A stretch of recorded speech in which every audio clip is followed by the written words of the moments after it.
দেখ ফালতু কথা বলার টাইম নেই। এনে আমাকে পৌঁছাই দিন। এই জিনিস কবে বলো?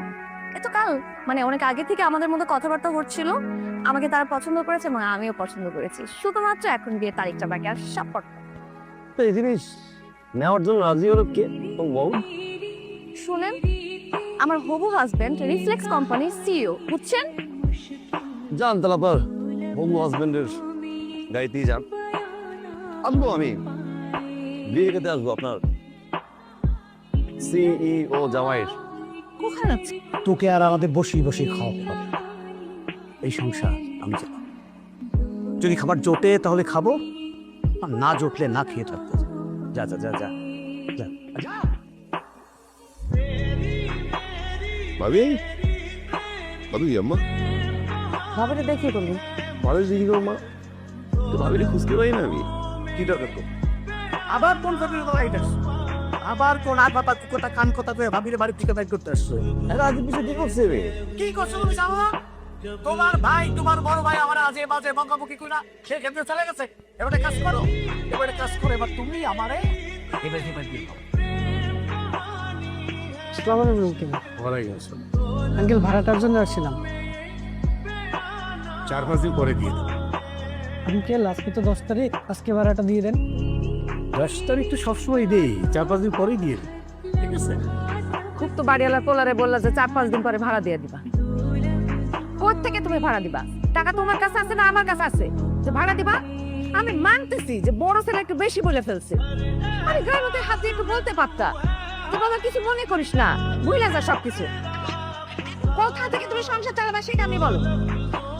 দরকার হয় আমি আবার চাকরি দিই। দুধ তো দেয়, দুধ টানতে বলো। দুধ আনারে নিষেধ করে দিছে। দুধ কুচুবেন? নিষেধ করবো না? আরে কয়দিন ধরে বাড়ি ফেরত কি করে দিব সেই চিন্তায় তো আমি বাঁচতেছি না। দুধ আনা এসে তখন দুধে টাকা যাবে, তখন আমি কি বলবো? সেই জন্য আগে থেকে নিষেধ করে দিছে।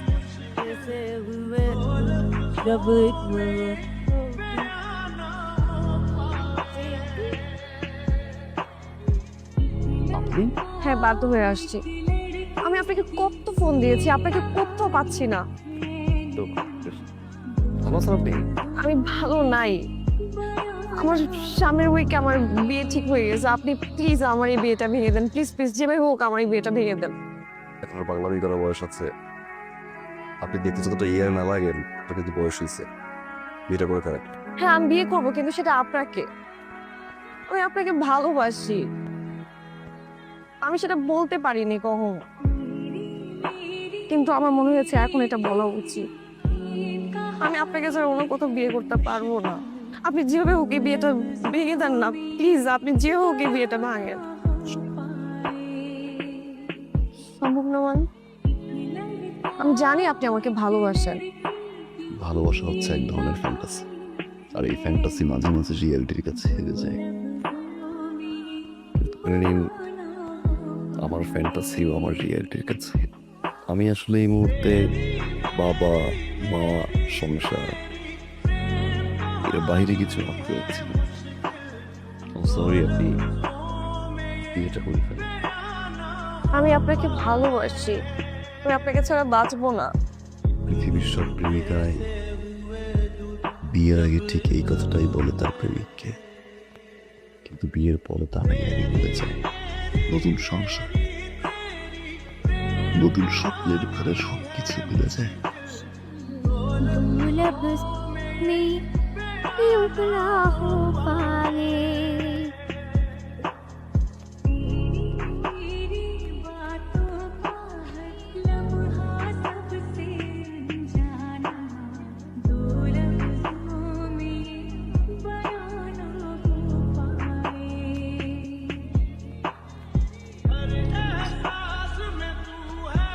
ভালো আপনি?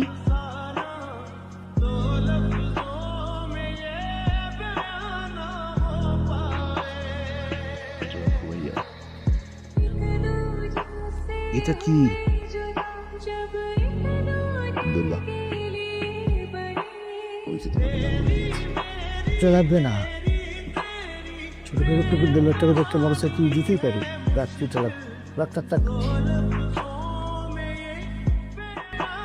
ইউ ভাইয়া। তোমার কাছে তো 1.5 লাখ টাকা হতে পারে, আমার কাছে অনেক কিছু। তোমার এই 1.5 লাখ টাকা আমার এই জীবনের মোড় ঘুরিয়ে দিয়েছে ভাইয়া।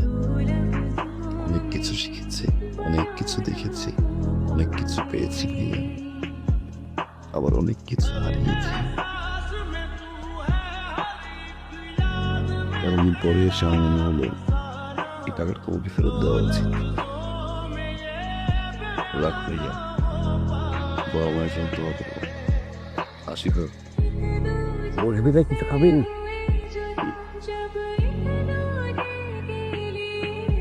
যে বাসা এখন পর্যন্ত আমার বাবা মাই খেতে পারেনি, সে বাসা আমি খেয়ে কি করবো ভাইয়া?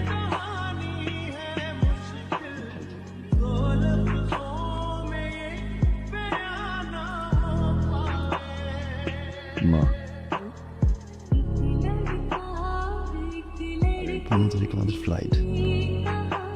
আলহামদুলিল্লাহ আমরা হজে যাচ্ছি। আলহামদুলিল্লাহ। কিন্তু বাবা, একটা দেনা ছিল তো। দিয়ে আসছি, যাত্রীদের হাতে পৌঁছে দিয়ে আসছি। খুব ভালো করেছিস বাবা। হজ থেকে এসে ইনশাল্লাহ বাবাকে নিয়ে সিলেট যাবো। হার্টের ট্রিটমেন্ট ওইখান থেকে ওরা নিয়ে আসবো। কিন্তু বাবা, আমরা এই যে সবাই মিলে আমরা হজ করতে যাইতেছি, কতগুলো টাকা খরচ হইতেছে। তারপর তুই দেনাটাও শোধ করলি। মানে দেশের মধ্যে একটা ভালো ডাক্তার দেখাইলে ভালো হতো না? সিঙ্গাপুরে যাওয়ার দরকার কি?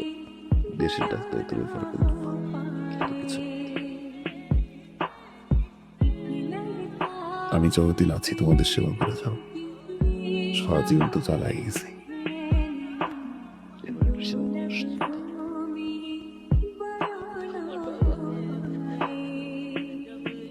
তোর পাশে রাখো বাবা। আমার বাবা ছেলে মানুষ হয়েছে, ওরা কিচ্ছু লাগবো না বাবা।